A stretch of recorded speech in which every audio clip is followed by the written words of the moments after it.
ये जो बयान है कि ओवैसी ने कहा इंशाअल्लाह हम योगी आदित्यनाथ को मुख्यमंत्री इस बार का नहीं बनने देंगे, बताइए। इंशाअल्लाह उनका बयान कई बार आता है कि इंशाअल्लाह हम राम मंदिर नहीं बनने देंगे, इंशाअल्लाह हम सीए लागू नहीं होने देंगे, इंशाअल्लाह हम धारा 370 लागू नहीं होने देंगे। तो इंशाअल्लाह उनकी हर मनोकामना पूरी करेंगे। और अगर वो चाहते हैं कि मुख्यमंत्री अगला न बने तो हम तो कहते हैं अगला देश का प्रधानमंत्री बनेगा।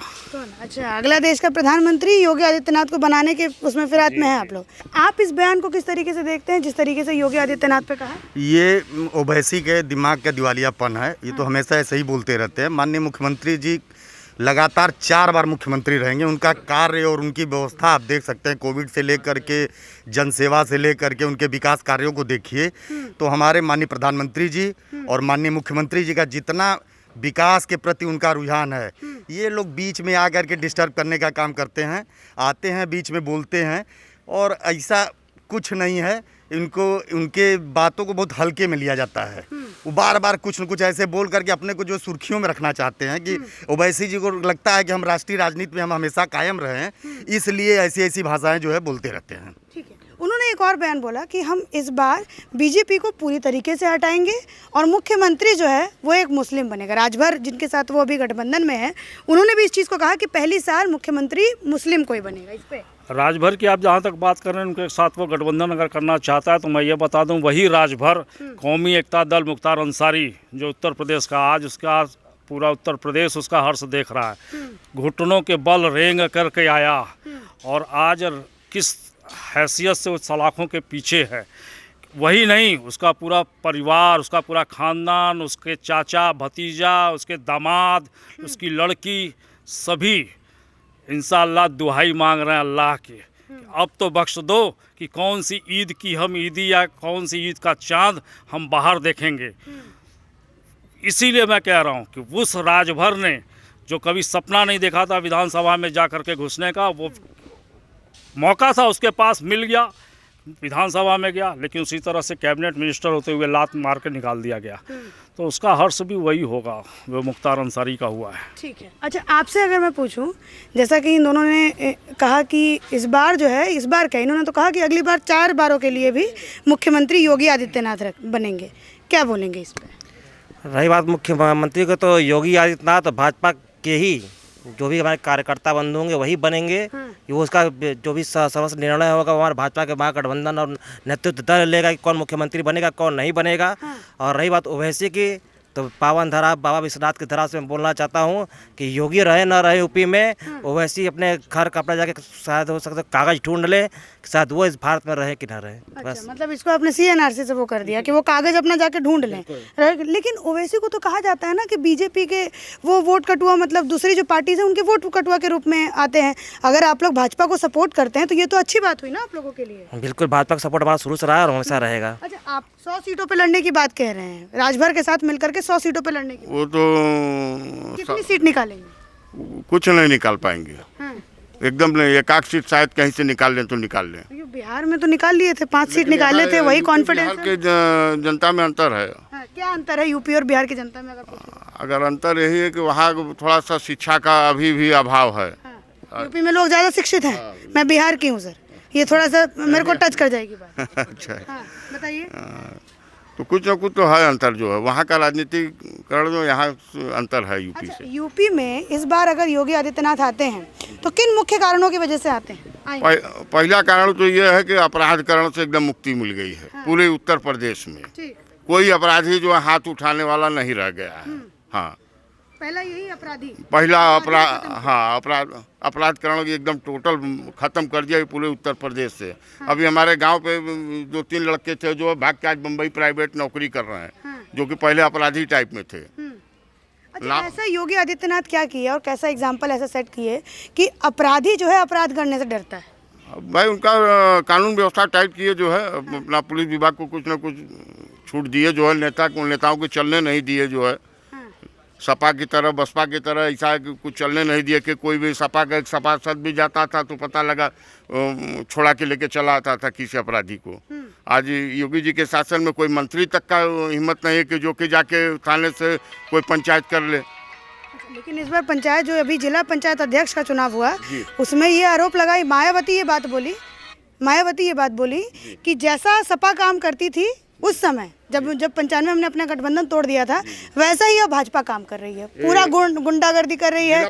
हाँ, नामांकन नहीं दर्ज करने दिया जा रहा है, उनको किडनैप किया जा रहा है, ये सब बोली है। नहीं वो गलत भाई, प्रत्यारोप लगाना तो कोई भी प्रत्यारोप लगा सकता है। प्रत्यारोप लगा रही, इसमें कोई सच्चाई नहीं है। सच्चाई नहीं है इसमें, कोई सच्चाई नहीं है कि मतलब कोई गुंडाई कर रहा है या ऐसा कुछ नहीं है, ऐसा कहीं कुछ नहीं है। अब इसका कोई उदाहरण दे के दिखावे जो कोई प्रूफ दे कि नहीं मतलब ऐसा कहीं भाजपा ने गुंडाई किया है कि नहीं जो है नामांकन नहीं करने देंगे या कुछ। तो भैया वो वैसे किसके दम पे कह रहे हैं कि इस बार वो मुख्यमंत्री नहीं बनने देंगे? ओवैसी तो एकदम केवल अपने जाति बिरादरी वालों को बहका रहे हैं, चूतिया बना रहे हैं उनको राजनीति करने के लिए। उनके में कोई दम नहीं है, एकदम दम नहीं है। केवल बिहार में कैसे जीत लिए? मुसलमान क्यों लड़ाई लड़वा रहे हैं आपस में, हिंदू और मुसलमान के नाम पर लड़ाई लड़ रहे हैं। कुछ छोटी मोटी पार्टियों को जगह नहीं मिल रहा है तो वैसे के साथ गठबंधन करके वो हमारे समाज के हिंदुत्व को वो लोग धोखा दे रहे हैं, एक तरीके से गद्दारी कर रहे हैं अपने देश और कौम के साथ। अच्छा, लेकिन एक बात यहाँ पे इस बार के चुनाव में बड़ा इंटरेस्टिंग देखने को मिल रहा है कि जो छोटी छोटी पार्टियों के दल हैं वो अपने आप को बहुत ही ज़्यादा ऊंचा समझ रहे हैं। चाहे राजभर का एग्जांपल ले लीजिए, वो कह रहे हैं कि इस बार की जो राजनीति होगी वो छोटे दलों के बीच से होगी, उनके कंधे पे ही रख के जो है राजनीति लड़ी जाएगी।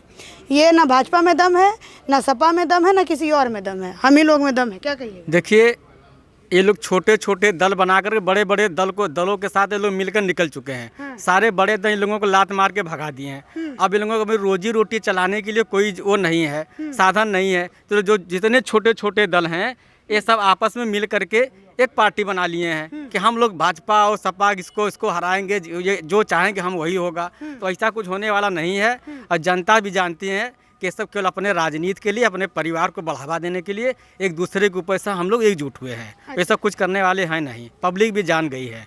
कभी भाजपा के साथ थे, इनकी पत्नी हो गई, इनका लड़का हो गया, ओम प्रकाश अपने स्वयं हो गए, अब क्यों नहीं हो गए?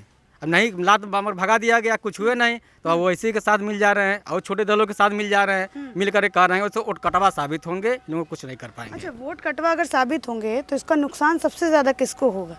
इसका नुकसान भाजपा को नहीं होने वाला है।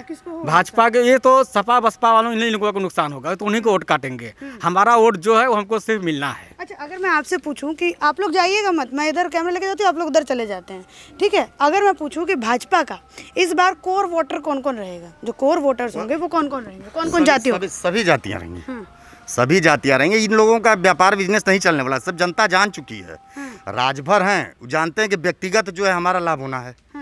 किसी आप ये हमें बताइए, समाज से किसी राजभर का इन्होंने उत्थान कराया? किसी भी पार्टी, किसी समाज के लोग हैं, ये करना भारतीय जनता पार्टी ही है। सबका विकास कराती है और सबका साथ और सबका विकास भारतीय जनता पार्टी करती है। ये गरीब तबका भी जानता है। जिस तरह राशन बटा, जिस तरह किट बटा, माननीय मोदी जी ने घर घर गरीबों को किट अलग से बंटवाया। राशन के विषय में आप जानती ही हैं कि सबको 2-2 महीने का राशन दिया जा रहा है, तब तक नवंबर तक दिया जाएगा। ये सब सारी व्यवस्थाएं जो करता है उसी के लिए पास जाता है। कोई घर का मुखिया होता है ना, उसकी जब स्थिति जान करके ही उसको मुखिया बनाया जाता है, नहीं तो बाद में उसको हटा दिया जाता है। पार्टी लोग अलग हो जाते हैं। लेकिन भारतीय जनता पार्टी के विषय में सब लोग जान गए हैं। इनके मुखिया जो हैं बहुत अच्छे हैं, इन पार्टी के लोग अच्छे हैं, कार्यकर्ता बड़ा सहयोगी हैं, इसलिए सभी लोग समझ गए हैं। न राजभर का चलना है, न ओवैसी का चलना है, न किसी का नहीं चलना है। भारतीय जनता पार्टी पूर्ण बहुमत से सरकार बनाएगी और जो नेतृत्व कहेगा वही मुख्यमंत्री बनेगा। अच्छा, एक चीज़ अगर मैं यहाँ से पूछूं, आपने कहा कि सारे जो वो होंगे, मतलब दल होंगे या फिर आप ये कहिए सारी जातियाँ जो होंगी वो भाजपा को इस बार अपना वोट देंगी जी। तो एक बात बताइए, क्या मुसलमान देगा भाजपा को वोट और किस वजह से महिलाएं देंगे? देंगी। क्यों नहीं देंगे? हमने जो है 3 तलाक खत्म किया, महिलाओं ने दिया है और देंगी। क्योंकि 2017 में हमने देख लिया ना, वो 2017 में 3 तलाक वाला मामला आया तो उसमें दे दिया। आगे हमको तो हमने जितना सहयोग किया, हमको आशा है कि मुसलमान भी हमको वोट देंगे। जो राष्ट्रवादी मुसलमान होंगे, जो राष्ट्रवादी मुसलमान, जो पाकिस्तान को चाहने वाले होंगे वो तो नहीं देंगे। अब उसमें कितने परसेंट रहते हैं, वो अलग बात है। भाजपा ने तो कोई ऐसा काम किया नहीं किया। मुसलमानों के कोई उनका मस्जिद तोड़ा गया, उनका मकान तोड़ा गया, उनको भगाया गया, उनको कुछ किया गया। जो हर हिंदू को मिलता है सुविधा, वो उनको भी दिया जाता है, चाहे राशन हो, चाहे वृद्धा पेंशन हो, चाहे विकलांग पेंशन हो। अभी अभी मोदी जी ने 1,000 रुपया लॉकडाउन के दौरान सारे मजदूर किसान के खाते में डालने का काम किए हैं। तो उसमें तो हिंदू मुसलमान नहीं दिया, हिंदू से ज़्यादा मुसलमान आवेदन किए हैं, हिंदू से ज़्यादा मुसलमान आवेदन किए हैं, उनके भी खाते में 1,000 रुपया जा रहा है, उसमें तो कोई भेदभाव नहीं किया जा रहा है। लेकिन ओवैसी जो हमारा टॉपिक था, ओवैसी पे ही वापस आती हूँ। ओवैसी लव जिहाद को लेकर मुद्दा बनाते हैं, कहते हैं कि मुसलमानों को ज़बरदस्ती प्रताड़ना करने के लिए यूपी में लव जिहाद का कानून लाया गया। गौ रक्षण पे जो कानून लाया योगी जी, उस पर भी वो लोग सवाल उठाते हैं कि गाय रक्षण पे ये लोग मुसलमानों को टारगेट करने के लिए। अभी जो जनसंख्या नियंत्रण कानून योगी जब ड्राफ्ट भी जिसका नहीं बना है, उस पर भी कहते हैं कि ये मुसलमानों को ही लेकर के ये टारगेट कर रहे हैं। कैसे? एक एक करके आपसे पहले देखिए, ओवैसी जी को हाँ। अब कुछ उनको रहा नहीं गया है, केवल एक भाजपा की बुराई बतियाना, और अगर बुराई नहीं बतियाएंगे तो उसके साथ मुसलमान कैसे जुड़ेंगे, उनके साथ जो भाजपा विरोधी ताकतें हैं कैसे लड़ेंगी। तो उनको भाजपा के विरोधी ताकतें जो हैं ओवैसी को फाइनेंस करते हैं, ओवैसी को विदेशों से पैसा आता है और वो ओवैसी उन्हीं की भाषा बोलते हैं। अच्छा, ये कहाँ से पता चला भैया कि ओवैसी को विदेशों अरे से पैसा? है, कैसे? कौन सा तथ्य है? कहीं न कहीं से उनको है, तभी ना बढ़ावा है। अगर किसी को बल मिलेगा तभी ना आगे आदमी कूदेगा। अरे वो तो बड़े बोले नेता हैं, इतने बड़े नेता, हैदराबाद के राजा। कहीं ना कहीं उनका अपना सिस्टम है। हाँ, ये सिस्टम जानिए, है। एकदम सिस्टम अच्छा, है। आपसे अगर मैं पूछूं, ये जो 3 कानून मैंने गिनवाए, गौ रक्षण वाला गिनवाया, लव जिहाद का गिनवाया, जनसंख्या नियंत्रण कानून, बहुत सारे ऐसे कानून योगी जी लेके आए जो कि ओवैसी जी जो हैं वो उसको मुसलमानों के खिलाफ समझते हैं। नहीं, मुसलमान भी कहता है कि हम तो गाय का दूध पीते हैं, गाय की वो सही कैसे कहते हैं कि विरोधी हैं। भाई जो जिसको लगता है वो लगे, लेकिन ऐसा थोड़ी है। सब लोग जो है इसके लिए जनसंख्या कानून पर अगर लागू होता है तो इस पर भी सब लोग चाहते हैं। कोई महिलाएं नहीं चाहती कि हमको 15-15 बच्चे हों, हमारे पास इतनी संख्या हो, तो उस सबके लिए सारी सबकी इच्छा है। लेकिन सबसे बड़ी बात है ना कि अब कुछ मुद्दा तो चुनाव में चाहिए। आपके पास कोई मुद्दा है नहीं तो क्या मुद्दा बनाएंगे आप? तो यही ना मुद्दा बनाएंगे। तो ये मुद्दा बनाने के लिए नए नए बातें लेकर के आएंगे, जिससे अभी तो लोग कह रहे थे कोरोना वैक्सीन नहीं लगवाना है क्योंकि नपुंसक हो जाएंगे। यही थी बात। हाँ, समाजवादी वाले बोले थे, वैसी की भी पार्टियां बोल रही थी। आज क्यों लगवा रहे हैं? अखिलेश यादव जी क्यों गए थे? जान बचे तो लाखों पाए भैया। ये तो ऐसे ही जब जब सही बात आएगी ना, एक दिन ऐसा होगा कि ये लोग भाजपा का झंडा उठाएंगे। आप देखते रहिएगा, ओवैसी एक दिन भारतीय जनता पार्टी जिंदाबाद करेंगे। आप इसका ध्यान आप देखते रहिएगा। हम भी रत्ती पर और ओवैसी झंडा लेके दौड़ेंगे कि यही राज, या तो पाकिस्तान चले जाएंगे। अच्छा, आपने अभी कहा ना कि ओवैसी ऐसा एक दिन आएगा कि भारतीय जनता पार्टी का झंडा लेंगे, ठीक है, लेकिन विपक्ष तो पहले ही कहता है कि ये इनका भले ही अपना एक अलग झंडा हो, अलग पार्टी से हो, लेकिन पीठ पीछे ये भाजपा का झंडा लेके ही काम करते हैं। तभी तो जहाँ पे भी वोट काटने की बारी होती है वैसे वहाँ पे कुछ जाते हैं। तो ओवैसी जी की ही बात नहीं कर रहा हूँ, हर पार्टियों की बात कर रहा हूँ। जो राष्ट्रवादी पार्टियां रहेंगी वो भारतीय जनता पार्टी की झंडा को उठाएंगी। अच्छा, एक बात आप बताइए, ये कौन सिद्ध करेगा कि भारतीय जनता पार्टी राष्ट्रवादी पार्टी है? योगी जी और मोदी जी राष्ट्रवाद है? भाई हिंदू धर्म को लेकर चलना सबसे बड़ा हमारा हिंदुस्तान हिंदू धर्म का ही बस। अच्छा, आप बताइए भैया, अगर आपसे मैं पूछूं, ये कौन डिसाइड करेगा कि भारतीय जनता पार्टी राष्ट्रवादी पार्टी है और योगी जी भी राष्ट्रवादी?